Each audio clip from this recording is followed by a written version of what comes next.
Hello friends and welcome to V series on history of English literature. This video is about Renaissance literature in England. Now you may remember we had talked about Renaissance in general and Dante, Petrarch and Boccaccio and their relation with the literature of England. Uh, Around 1320s starting and coming up to 1340s. Between these 2 decades, we saw that all the three of them, they were writing at one time or the other. And 1340 was when Chaucer was born, and later he was influenced by Dante, Petrarch, and Boccaccio. So Renaissance in Italy had begun in the beginning of 14th century or late 13th century, you may say. But then the full spread of Renaissance in the continent took around 100 years after that. With the fall of Constantinople in 1453, it is said to have formally reached its fruition in Europe, mainland Europe. It took 5 more decades to reach England, because when we talk about Renaissance literature, in English literature that is, we are talking about the time span between 1500 to 1660. So naturally, Renaissance in Italy, Renaissance in France and Spain, and Renaissance in England are 3 or 4 different things. So we'll focus mostly upon English literature and English Renaissance. As and when contextual information is required, we may mention the Europe and Renaissance over there. So to begin with, Constantinople was once a part of a large Holy Roman Empire, and then it was known as Byzantium. You may remember sailing to Byzantium and Byzantium poem by W.B. Yeats. So this is that Byzantium that then became Constantinople, and after the fall of Constantinople in 1453, which by the other side was called the conquest of Constantinople, it was renamed Istanbul, and it remains Istanbul today. So what actually happened was that due to this so-called fall, the scholarship of Greek, especially language and philosophy, spread throughout the other parts of Europe, because scholars fled with their books, saving their lives, and books that were more valuable than lives for them. And they reached every court of Europe. And that's why and how we see that slowly and slowly universities and in England start opening their doors to humanism in the beginning of 16th century. We meet Erasmus, we meet More. So you see the impact of Renaissance was finally being felt in around 1500 AD. From 1500 to 1515 or something like that was the beginning of Renaissance learning reaching England, English universities. But then individuals had taken it up already, as we talked about Chaucer already.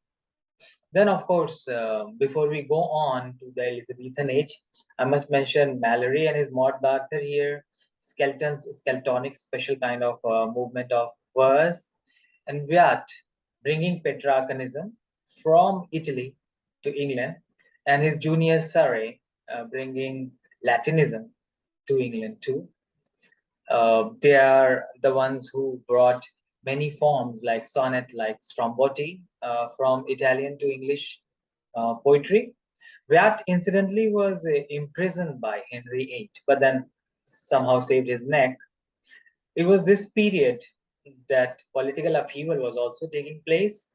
Wars of the Roses, that in their own time were called the Civil Wars, ran from 1455 to 1487, and finally Henry Tudor, or Henry VII as he now has become, ended the wars, became the king, and some sort of semblance of peace and stability came to. His son Henry VIII became king in 1509 and stayed enthroned in 1547. Then his son Edward VI became king, after which Mary I became queen, and finally we reach Elizabeth I, who became queen in 1558, from where Elizabethan age begins and goes on gloriously up to 1603, the golden age of English literature. We call it the golden age of drama, the original romantic age. If we go with some historians of English literature, and that's why in some history books you will find that the age that we call romantic age, starting with 1789 or 1798, whatever, is also called sometimes the romantic revival. This Elizabethan age being the original, the romantic age. But when we are going towards English literature, of course, will come from Italian literature, because there was an ascendancy of Italian literature and Italian thought because of the Italian Renaissance in not only in England but also throughout Europe. Thought of Machiavelli is clearly reflected in politics and in literature, and we'll meet a lot of Machiavellian thoughts and villains in William Shakespeare's plays. Science was influenced by Copernicus, and later we'll meet Galileo Galilei. Michelangelo, of course, was there, and later we'll meet Raphael also. So the high Italian Renaissance in art was already reached by the time we reached the Elizabethan age. And Spencer was born 6 years before Elizabeth became queen. So you see, you may remember 1558 as the center. This 1558 can be the point at which everything is pegged. Now, if we look back from 1558 and we reach 1552, that is minus 6, 1552, 6 years before 1558, that is Spencer was born. From Spencer, we add 2 more years. Sidney was born. Sidney, then we reach directly 1558, and we can see that 3 of them, Kidd, Breathe, and Lodge, were born. So the year 1558 is actually going to help us in many ways to chronologically remember our central poets and playwrights. So 1558 at the middle here somewhere, if you want, make a cross here, 1558. 6 years back, 1552, Spencer was born. He lived till 1599. 4 years back, Sidney was born, lived till 1586. Exactly in the same year, Kidd, Green, and Lodge, the 3 were born. Kidd till 1594, Green till 1592, and Lodge, the longest life, 1625. Now, 1594 and 1592, if we take some kind of mean between them, the average, then we succeed in reaching our friend Kit Marl. So here is Marl. I'm going to remove these marks so that we can make some more marks around down here. You remember 1558, of course. So this 1558 has to be always remembered. Now we are going ahead from 1558. So from 1558 we reach 1561. 3 years ahead, Bacon is born. Marlowe and Shakespeare both were born in 1564, exact contemporaries. But before that, let's see. Marlowe died in 1593, and we had seen earlier 1592 and 1594, the 2 dates. Now they can be linked with 1593. You see here, 1592, death of Green, 1594, death of Kidd, and 1593, death of Marlowe. So these 3, they are linked in their death, and of course linked in their being playwrights, famous in that. You may also remember 1592, the year of Green's death by is a special mention of Shakespeare in Wordsworth of Wit. So 1592, Green wrote his Wordsworth of Wit and he died. 1 year after that, Marlowe died, and 1 year after that, Kidd died. So Marlowe and Shakespeare both were born in 1564, as we were talking about. Then you see that Shakespeare lived on till 1616. So 1616 is a very important year because 1616 you can link this year 1616 can be linked with Beaumont's death. Now Beaumont and Fletcher are remembered together. So of course Fletcher died in 1625. That you can link with the age of James I, the reign of James I. We'll come to James I a little later. So you see, there is a pattern. There is always a pattern between the life and the death and the active span of uh, the poets, the playwrights, the writers, and the question. And why I'm putting it here in this history of English literature lecture is because I want you to remember the pattern. Once you remember the pattern, it will become easy for you to learn this whole chart by heart. And this chart is going to help you not only in the written examination, but also during the interview. And not only in UPHESC, but also in any other exam that you want to take. GDC is around the corner. You may be interested in that. And GDC is very much interview based. So if you're well prepared, now once you can retain your level and perform always so very well. So then we will come back to our friends Bacon, Marlowe, Shakespeare. So 1558, 3 years. 1561, then 3 more years, 1564, and we have Bacon, Marlowe, and Shakespeare. Death of Shakespeare and death of Beaumont in the same year, 1616. 1593, Marlowe can be placed in his death with Kidd and with Green. Now we come to Ben Jonson. But before that, I need to make a special mention of Galileo Galilei. Now, Galileo was born in the same year as Marlowe and Shakespeare. Here I'm drawing this line to show you. Galileo was born in 1564. Marlowe was born in 1564. William Shakespeare was born in 1564. So this 1564 then becomes a very important year as far as Renaissance literature is concerned. And if we look at towards Galileo, then Renaissance science is concerned. And then from there, let mention be made of Hobbes, his Leviathan, and Descartes, who was born in 1596 and died in 1650. So these things were happening in the field of science, in the field of thoughts, in the field of philosophy, while literature was developing in the golden age of literature in England.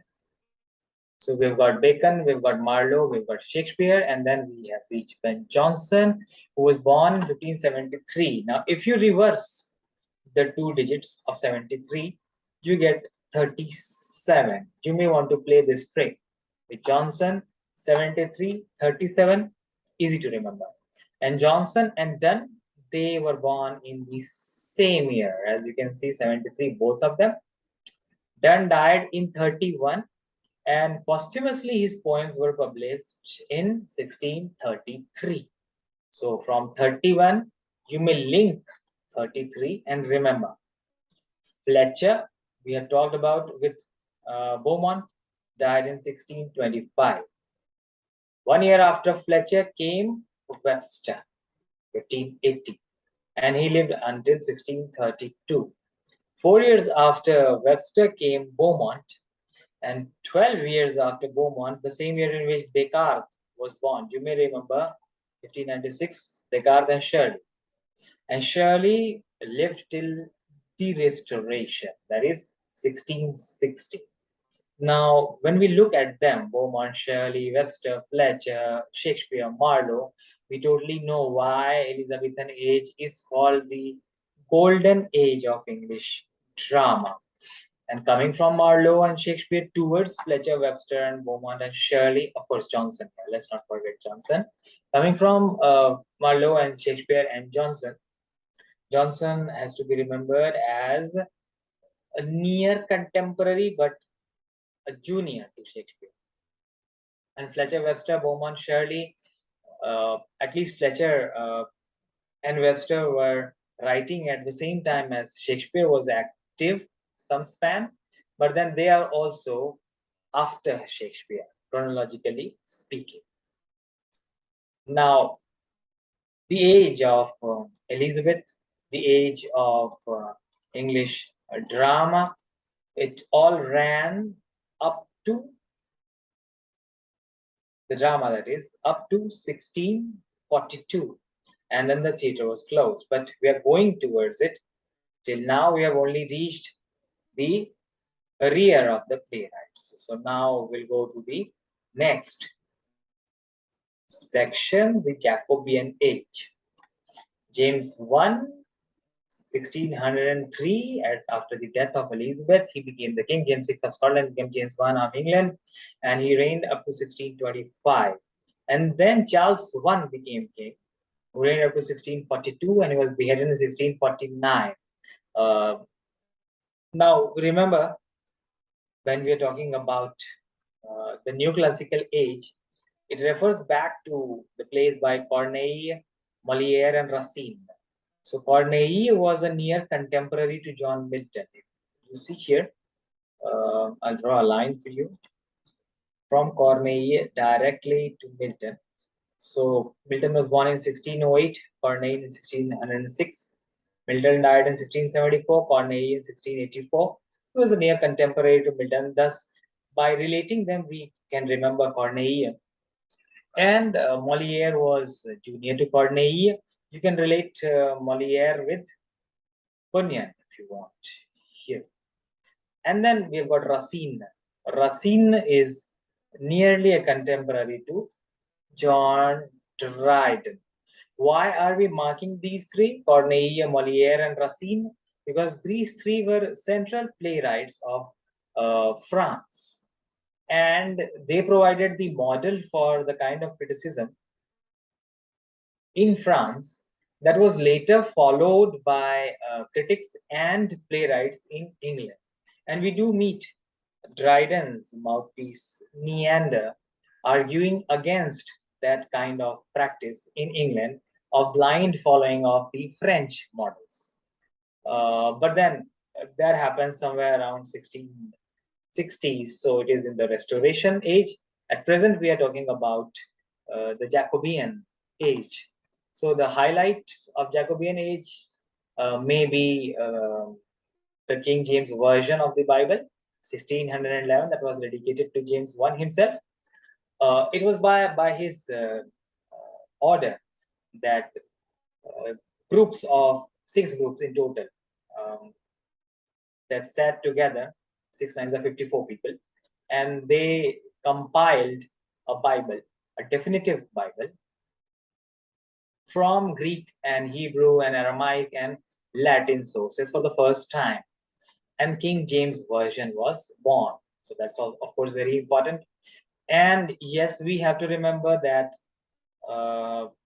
during James I's time, Shakespeare's great tragedies came, at least 2 of them. And we also see that the end of Shakespeare's career, the end of Beaumont and Fletcher's career, they all occurred during the reign of James I. So Jacobean period is very, very important. And then there is Charles I, the Caroline period. Carolus is Charles in Latin. So the period is called the Caroline period. So the Caroline period ran from 1625 to 1642 and ended in beheading of Charles I in 1649 and the establishment of the Commonwealth. And later on, it became the Protectorate with Oliver Cromwell, and then later with his son. And finally, the English people called their king, Charles II, back from France, and the monarchy was restored. Now, you have to remember that Dryden is a very central figure, is a very important figure. But then we begin with Milton, Corneille, Milton, 1606, 1608, 1674 was the year that Milton died. You may want to link James 1 with Milton. Add 3 plus 5, 8. So, if you could add 5 here, then you've got Milton memorized. Add 4 to Milton, you've got Butler. Add 16 to Butler, you've got Bunyan. Dryden, his life ended in 1700, a very round figure. Now, 00 figures are very easy to remember. So 1700, 1800, 1900, I'll keep on marking them for you whenever they come. In fact, I'll mark them with parallel lines so that you can see them. So 1700 is a special year in which Dryden died and the age of Dryden ended. So Restoration Age starts from 1660, and that was the year in which Charles II was called back to monarchy. So wait a minute, I'll go to Charles II. We need to go to him a little bit down here. This is Charles II here, 1660. So he came to England, and on his very birthday, he ascended the throne. And that was declared a public holiday after that. So before we reach here, we must meet Locke, the philosopher, Spinoza, the philosopher, Leibniz, the philosopher. Locke was British, Spinoza and Leibniz were continental. We already talked about Racine, and who can forget Sir Isaac Newton? So as you can see, Sir Isaac Newton and Spinoza and all of these luminaries, they were somewhere around this time that they were functional. Now, Charles II came to the throne, and it is just 2 years after he came to the throne that the Royal Society was established. And it affected not only the scientific temperament of the English people, but also the scientific nature of prose writing itself. Prose writing was brought close to factual scientificity expressly by a purpose statement of the Royal Society. And the Royal Society had members, as its members, many luminaries of its time, philosophers, literateurs, and of course, scientists. So Charles I, 1660 to 1685, and you see that Defoe, the proto-novelist, if you want, with his Robinson Crusoe, his life ran from 1661 to 1731. You can link 1731 with 1631, and you can link 1661 with absolutely 1660. So 1660 plus 1, Defoe was born. 1631 plus 100, Defoe died. Okay, I am trying to make some kind of mnemonic network among the reigns, among the poets and writers' lives, so that it's easier to remember the overall chart. Whichever way works for you, you go for that way. Okay, but it has to be done. As I told you, the whole chart has to be learned by heart before we reach the final examination, and it has to be remembered after the exam is over so that it benefits you during your interview also. So we've got Defoe, we've got Swift, we've got Congreve and Edison and Steele. There is a special thing about Edison and Steele. You see, they were both born in 1672. And they died, Edison died 10 years before Steele. So with 1672, we may remember these guys, Steele and Edison. We may remember them with 1672, the same year. And they died 10 years apart. And 1688 is a very important year because in that year, Alexander Pope was born. And when you halve 88, it becomes 44. So he died in 1744. 1684. So remember, Edison Steele in the same year, they died a decade apart. And then Pope was born in 1688 and he died in 1744. Now Charles I, he died in 1685, then James II became the king. From 1685 to 1688, he remained the king, and then the English people called William of Orange and Mary II, his wife, to England, and without shedding any blood, through glorious revolution. I repeat, through the glorious revolution of 1688.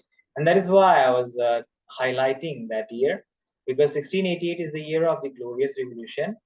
It is also the year in which Alexander Pope was born. And how very prophetic. His age is named after him. The Augustan age is named after Pope himself. So 1688, incidentally, happens to be the year of revolution too. Then we see 1 year after Pope Richardson was born, and exactly in 1700, I will draw the parallel lines here. You may remember that I told you that whenever the round figure thing happens, I will give you these parallel lines. Dryden died in the year 1700 and Thomson was born exactly in the year 1700. So Dryden and Thomson can be linked in this way, 1700 and 1700. And then we come add 7 to 1700 and you get 1707. Fielding is born. Mary, she died in 1694 and William reigned till 1702. And after him, Queen Anne came 1702 to 1714. You may remember in Pope's Rape of the Lock, there is a direct mention to Queen Anne in that famous Zeugma, where thou great Anna and something like that, sometimes take counsel and sometimes take. Where thou great Anna, who three realms obey, sometimes take counsel and sometimes stay. So this is the great Anna, Queen Anne, that Pope was talking about, and she reigned up to 1740. Okay, Hogarth is a mention. He was a very famous etcher painter of his time.